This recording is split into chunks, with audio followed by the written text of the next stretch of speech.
মানব সেবার কিছু খাত আছে। মৌলিকভাবে আজকে আপনাদের সামনে আমি 10টি খাতের কথা বলবো। প্রথমে সংক্ষিপ্তভাবে বলি, পরে বিস্তারিত। মনে থাকলে ভালো, আর মনে না থাকলে 2-4টা পারলে মনে নেই। সংক্ষেপে 10টি খাতের কথা আমি বলি। 1 নম্বর, এতিমের সেবা করা, লালন পালন করা। 2, বিধবা নারীদের সহায়তা প্রদান করা। 3, দুস্থ অসহায় নিঃস্বদের সেবা করা। 4, অসুস্থ ব্যক্তির সেবা শুশ্রূষা করা। 5, প্রতিবেশীর প্রতি খেয়াল রাখা। 6, বিপদগ্রস্ত মানুষকে কর্জে হাসানা দেওয়া, করজ ঋণ দেওয়া। 7, ত্রাণ সামগ্রী বিতরণ করা। 8, শরণার্থীদেরকে নিরাপদ আশ্রয় প্রদান করা। 9, রক্তদানের মাধ্যমে কারো জীবন যদি বেঁচে যায় তাহলে তাকে রক্ত দিয়ে জীবন বাঁচানোর চেষ্টা করা। জীবন তো আল্লাহ বাঁচাবে, বাকি জরিয়া মাধ্যম হওয়ার চেষ্টা করা, যে আমি রক্ত দিব, আল্লাহ চাইলে সে বেঁচে যেতে পারে, এই জন্য রক্ত দেওয়া। 10, সমাজ কল্যাণমূলক বিভিন্ন কাজ কর্ম করা। এটা ব্যক্তিগতভাবে হতে পারে, সাংগঠনিকভাবে হতে পারে।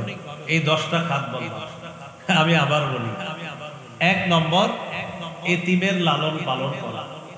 2, বিধবা নারীকে সহায়তা প্রদান করা। 3, দুস্থ অসহায় দরিদ্রদের সেবা করা।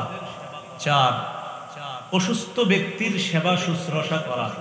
5, অভাবী প্রতিবেশীর খোঁজ খবর রাখা। 6, কর্জে হাসানা দেওয়া।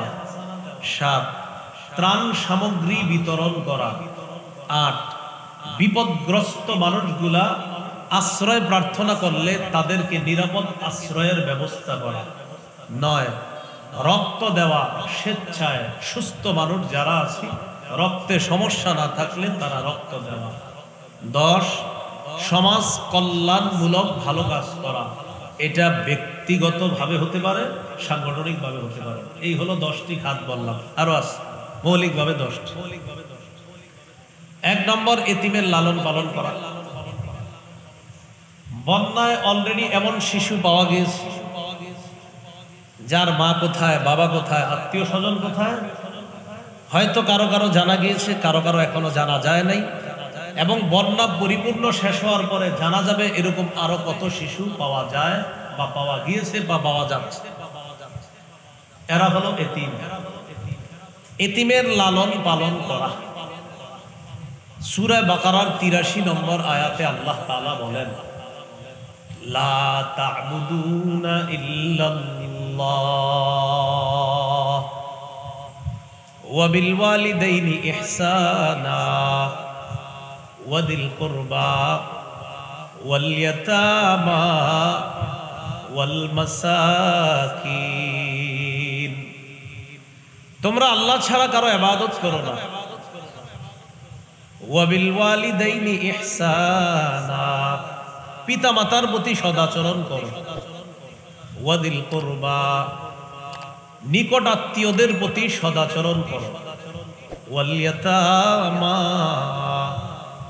এতিমদের প্রতি সদ্ব্যবহার করো। ওয়াল মাসাকিন, অসহায় দরিদ্রদের প্রতি সদ্ব্যবহার করো। আয়াতে এতিমদের কথা বলা হয়েছে। অসহায়দের যখন সেবা করবেন আপনি 1 নাম্বার দেখবেন খাত এসে যাবে এতিমের খাত। সূরা বাকারার 215 নম্বর আয়াতে আল্লাহ তাআলা বলেন, ইয়াসআলুনাকা মাযা ইউনফিকুন, তারা আপনাকে জিজ্ঞাসা করে তারা কি খরচ করবে, কোন খাতে খরচ করবে। তারা আপনাকে জিজ্ঞাসা করে তারা কি খরচ করবে, কোন খাতে খরচ করবে।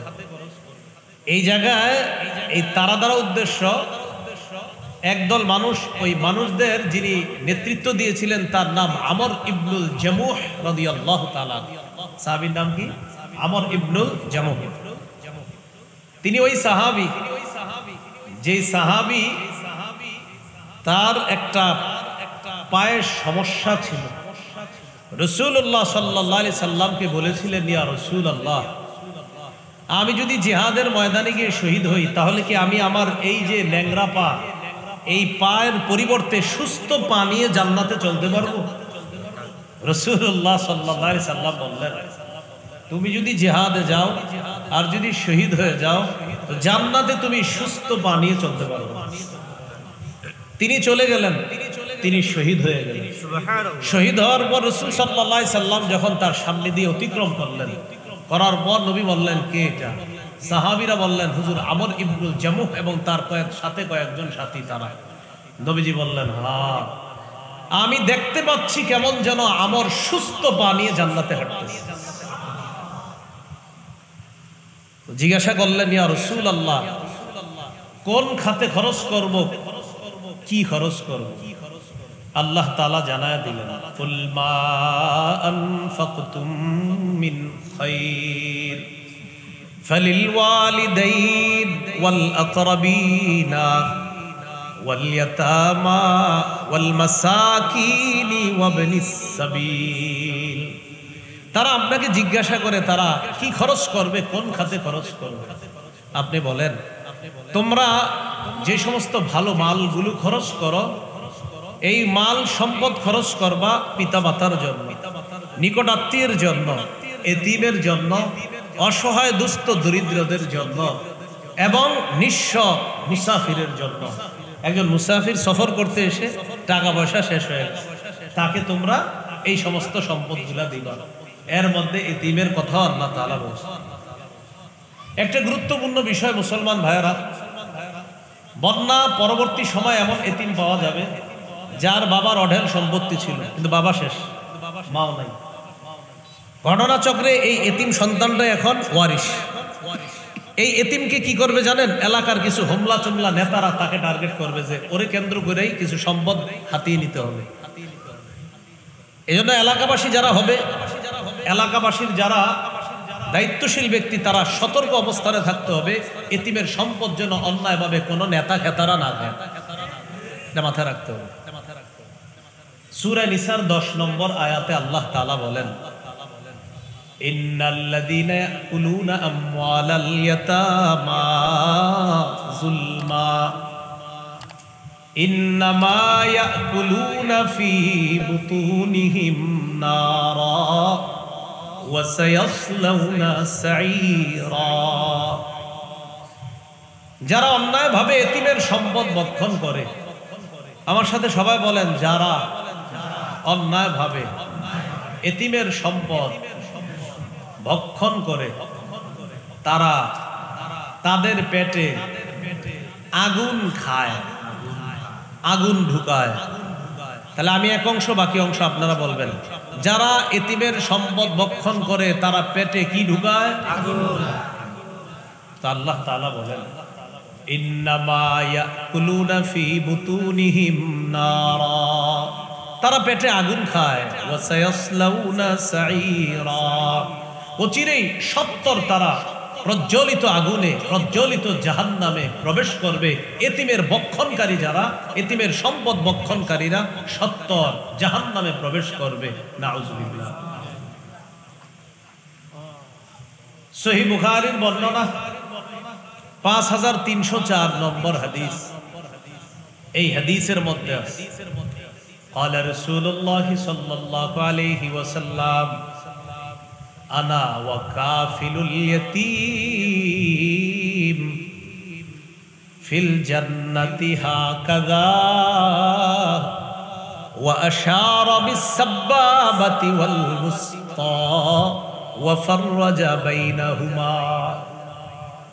আমার আঙ্গুলের দিকে তাকান সবাই। রাসূলুল্লাহ সাল্লাল্লাহু আলাইহি সাল্লাম তর্জনিয়ার মধ্যমা আঙ্গুল দিয়ে ইশারা করে বলেন, এই তর্জনিয়ার মধ্যমা আঙ্গুল এইভাবে করে মাঝে সামান্য ফাঁকা রেখে বললেন, এই তর্জনিয়ার মধ্যমা যেমন পাশাপাশি, আমি এবং এতিমের অভিভাবক এইভাবে পাশাপাশি জান্নাতে।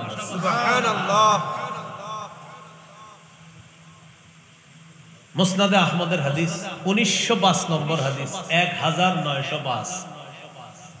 এই হাদিসের মধ্যে قال رسول الله صلى الله عليه وسلم من ضم يتيما بين أبوين مسلمين حتى يستغني عنه وجبت له الجنة البتة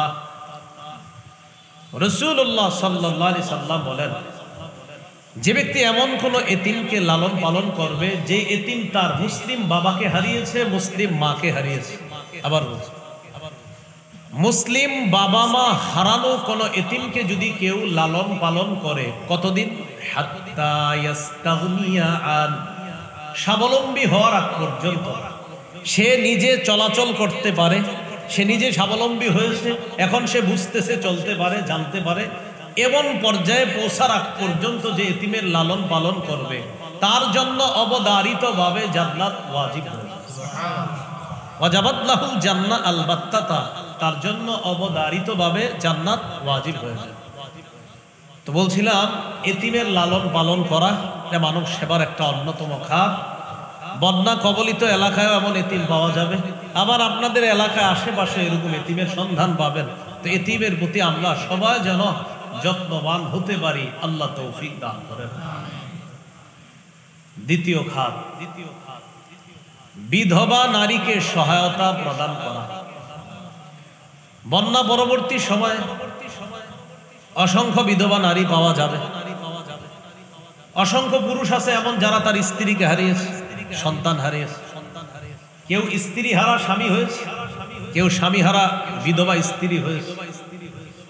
তো যারা পুরুষ তারা তো তাদের জীবনটা কষ্ট করে হলেও একটা সময় আশা করি আমরা ইনশাল্লাহ আবার সে ঘুরে দাঁড়াবে। কিন্তু যেই নারী তার স্বামীকে হারিয়েছে, একজন বিধবা নারী, সমাজে তিনি ঘুরে দাঁড়ানোটা নারী হিসাবে তার জন্য অনেক মুশকিল। এই জন্য মানব সেবার অন্যতম একটা খাত হলো বিধবা অসহায় নারী যারা, তাদের প্রতি সহায়তা প্রদর্শন করা। কাঁধে করে, মাথায় করে, বোঝা করে হলো আপনার তাদের কাছে সহায়তা পৌঁছে দেওয়া। এটা ছবি দেওয়া দরকার নাই আপনার, আপনি শুধু নিয়ে যাচ্ছেন এতটুকু জনগণ জানতে পারে, সমস্যা নেই। যাকে দিচ্ছেন তার এখানে শুধু পৌঁছে দিয়ে আপনি চলে আসেন। সহিহ বুখারীর বর্ণনা 5353 নম্বর হাদিস। এই হাদিসের মধ্যে আছে ক্বালা রাসূলুল্লাহ সাল্লাল্লাহু আলাইহি ওয়াসাল্লাম আস-সাঈ আলাল আরমিলাতি ওয়াল মিসকিন কাল মুজাহিদি ফি সাবিলিল্লাহ আবিল কাইমিল লাইল আস-সাইমিন নাহার। রাসূলুল্লাহ সাল্লাল্লাহু আলাইহি ওয়াসাল্লাম বলেন, অসহায় বিধবা নারীকে সহায়তা প্রদান করার জন্য যারা এগিয়ে যায়, আল্লাহর রাস্তায় জিহাদ করলে, সারা রাত নফল নামাজ পড়লে, সারা দিন বিরামহীন নফল রোজা রাখলে যে সওয়াব, আল্লাহর রাস্তায় জিহাদ করলে যে সওয়াব, সারা রাত জাগ্রত থেকে নফল নামাজ পড়লে যে সওয়াব, সারা দিন রোজা রাখলে যে সওয়াব, অসহায় বিধবা নারীকে সহায়তা প্রদান করলে আল্লাহ তাকে সেই সওয়াব দান করবে। সুবহানাল্লাহ।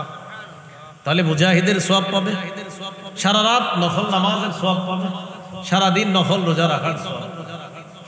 বিধবা অসহায় নারী যারা, তাদের প্রতি যেন আমরা সহায়তা প্রদর্শন করতে পারি, সহায়তা প্রদান করতে পারি, তাদের পর্যন্ত যেন আমরা সুন্দরভাবে তারা যা যা প্রাপ্য এগুলা পৌঁছে দিতে পারি। এই হাদিয়া তাদের কাছে সুন্দরভাবে আল্লাহ পৌঁছে দেওয়ার তৌফিক দান করুন।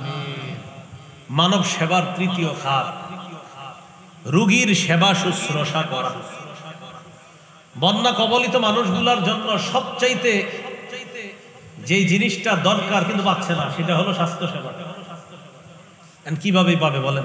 একজন ডাক্তার তো আর হসপিটালটা নিয়ে এখানে আসতে পারে না, সর্বোচ্চ আপনার কিছু নিয়ে ব্যাগে নিয়ে চলে আসবে। কিন্তু আপনার একটা রোগীর জন্য যা যা দরকার, কত কিছু প্রয়োজন, এগুলো সব নিয়ে একজন ডাক্তারের পক্ষেও যাওয়া সম্ভব না। তো যতটুকু পারা যায় তাদের স্বাস্থ্য সেবা নিশ্চিত করা, এটা কিন্তু দায়িত্ব, কর্তব্য। এই ব্যানারের উপরে যে সমাজ কল্যাণমূলক লেখা, এটা তাদেরও দায়িত্ব, কর্তব্য যে তারাও খুঁজে খুঁজে এই মনোহরগঞ্জের কারা স্বাস্থ্য সেবা পাচ্ছে না, তাদের কাছে এই স্বাস্থ্য সেবা পৌঁছে দেওয়া, এটাও তাদের দায়িত্ব, কর্তব্য হয়ে যায়। তিরমিজির বর্ণনা 2737 নম্বর হাদিস, 2737 নম্বর হাদিস।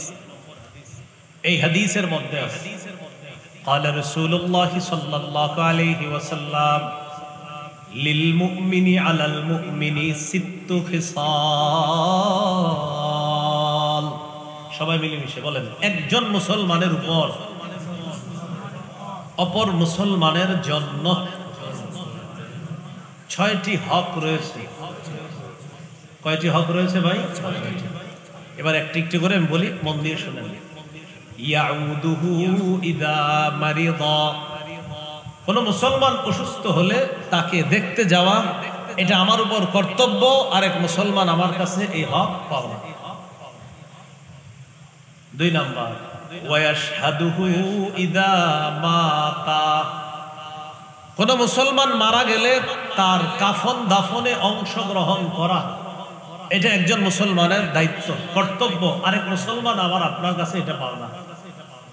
3 নম্বর, ওয়ায়ুজিবুহু ইদা দাআ, কোন মুসলমান দাওয়াত দিলে ওজন না থাকলে তার দাওয়াত গ্রহণ করা। বিসমিল্লাহ। কোন মুসলমান দাওয়াত দিলে ওজোর না থাকলে তার দাওয়াত গ্রহণ করা। 4 নাম্বার, ওয়ায়ুসাল্লিমু আলাইহি ইদা লাকিয়া, কোন মুসলমানের সাথে সাক্ষাৎ হলে তাকে সালাম দেওয়া। আমাদের সমাজে আবার আমরা মুরব্বী পর্যায়ের বা একটু বয়স্ক পর্যায়ের যারা আছি, সবাই না, সবার একটা অভিযোগ থাকে, তোমার ছেলে সালাম দেয় না, তোমার ছেলে সালাম দেয় না, অথবা হুজুর আপনার মাদ্রাসার এই ছোট্ট পোলাপানগুলা ডেলি আমার সামনে দিয়ে যায়, আমাকে সালাম দেয় না, এরকম একটা অভিযোগ থাকে। এই জাতীয় অভিযোগ আপনাদেরকে কেউ করলে আপনি বলবেন আপনি দিছেন। যদি কেউ বলে তোমার ছেলেটা আমাকে সালাম দেয় না, আপনি বলবেন আপনি আমার ছেলেকে সালাম দিছেন না, কেন দেন নাই? আমি ডেলি এইভাবে ভাব ধরে থাকতাম তোমার ছেলে আমার সালাম দিবে, এই জন্য।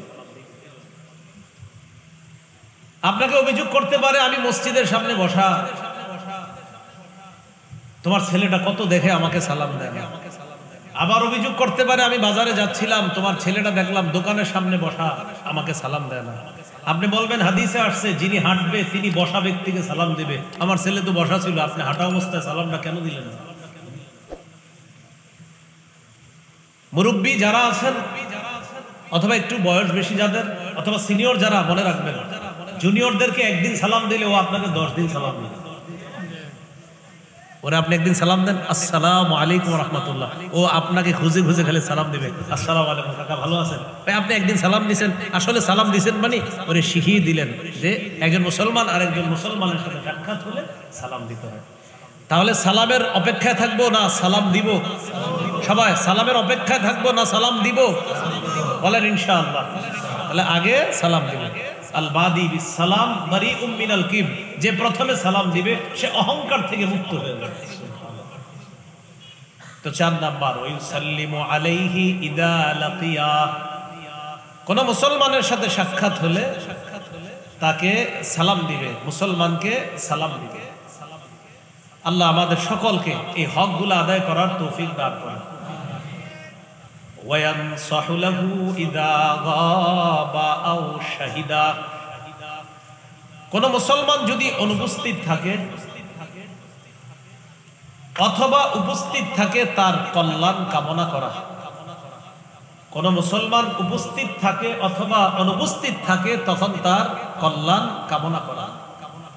তাহলে আমরা সবাই আরেক মুসলমানের কল্যাণ কামনা করব, তিনি উপস্থিত থাকলেও তার কল্যাণ কামনা করব, অনুপস্থিত থাকলেও তার কল্যাণ কামনা করব। 6 নাম্বার, ওয়ায়ুশাম্মিতুহু ইদা আতাসা, কোন মুসলমান হাঁচি দিলে হাঁচি দেওয়ার পর দেখবেন বলবে আলহামদুলিল্লাহ, আপনি জবাবে বলবেন ইয়ারহামুকাল্লাহ। মনে থাকবে ইনশাআল্লাহ। এই 6টি হক, এর মধ্যে একটা হক হলো ইয়াউদুহু ইদা মারিদা, কোন মুসলমান অসুস্থ হলে তাকে দেখতে যাওয়া। সহিহ বুখারীর বর্ণনা 5373 নম্বর হাদিস। এই হাদিসের মধ্যে আছে قال رسول الله صلى الله عليه وسلم أطعموا الجائع রাসূলুল্লাহ সাল্লাল্লাহু আলাইহি ওয়াসাল্লাম বলেন তোমরা ক্ষুধার্তকে খাওয়াও ওয়াউদুল মারিদা অসুস্থ ব্যক্তিকে সেবা শুশ্রূষা করো দেখতে যাও ওয়াফুকুল আনিয়া নিরপরাধ বন্দীদেরকে ছুটানোর ব্যবস্থা করো নিরপরাধ কয়েদিদেরকে ছুটানোর ব্যবস্থা এমনও কয়েদি পাবেন আপনি 15-16 বছর জেলখানায় সে নিজেও জানে না সে কেন জেলে আপনি জিজ্ঞাসা করবেন সে নিজেও জানে তো নিরপরাধ যারা তাদেরকে ছুটানোর ব্যবস্থা করা প্রিয় এলাকাবাসী আপনাদের প্রতি আমার একটা আবদার থাকবে বাস্তবিক অর্থে যারা নিরপরাধ তিনি যেই দলের হোক তাকে এলাকাবাসী মিলেমিশে সেভ করার চেষ্টা করেন বাস্তবিকই যদি উনি নিরপরাধ হয় আর বাস্তবিক অপরাধী যারা তারা যেন তাদের অপরাধের শাস্তি হওয়ার পর তারা পবিত্র হতে পারে এটার জন্য চেষ্টা করা মূল কথা অপরাধী যেন তার অপরাধের শাস্তি পাওয়ার পর পবিত্র হয় আর নিরপরাধ কোনো মানুষ যেন অযথা হয়রানির শিকার না হয় তাহলে নিরপরাধরা অযথা হয়রানির শিকার যেন না হয় এই বিষয়গুলো খেয়াল রাখবেন তো রাসূলুল্লাহ সাল্লাল্লাহু আলাইহি সাল্লাম 3টি হুকুম করলেন 1 নাম্বার ক্ষুধার্ত যারা তাদেরকে খাওয়াও 2 নাম্বার অসুস্থ ব্যক্তি তাদের সেবা শুশ্রূষা করো 3 নাম্বার নিরপরাধ যারা তাদেরকে ছুটানোর ব্যবস্থা করো সহিহ মুসলিমের একটি হাদিস শোনায় আপনাদেরকে 2568 নম্বর হাদিস 2568 নম্বর হাদিস এই হাদিসের মধ্যে আছে قال رسول الله صلى الله عليه وسلم من عاد مريضا لم يزل في خرفة الجنة حتى يرجع নবীজি বলেন কোন মানুষ যখন কোন অসুস্থ ব্যক্তির সেবা শুশ্রূষা করতে যায় তাকে দেখতে যায় অসুস্থ ব্যক্তির ওই স্থান থেকে ফিরে আসার আগ পর্যন্ত যেই ব্যক্তি অসুস্থ ব্যক্তিকে দেখতে যায় রোগীর কাছ থেকে ফিরে আসার আগ পর্যন্ত সে জান্নাতের ফলের বাগানে ঘুরে বেড়ায় সুবহানাল্লাহ ফি খুরফাতিল জান্নাত সে জান্নাতের ফলের বাগানে সাহাবীগণ প্রশ্ন করলেন ওমা খুরফাতুল জান্নাতি ইয়া রাসূলুল্লাহ হুজুর জান্নাতের খুরফা আবার কি জিনিস নবী বললেন জান্নাতের খুরফা হলো জান্নাতের ফল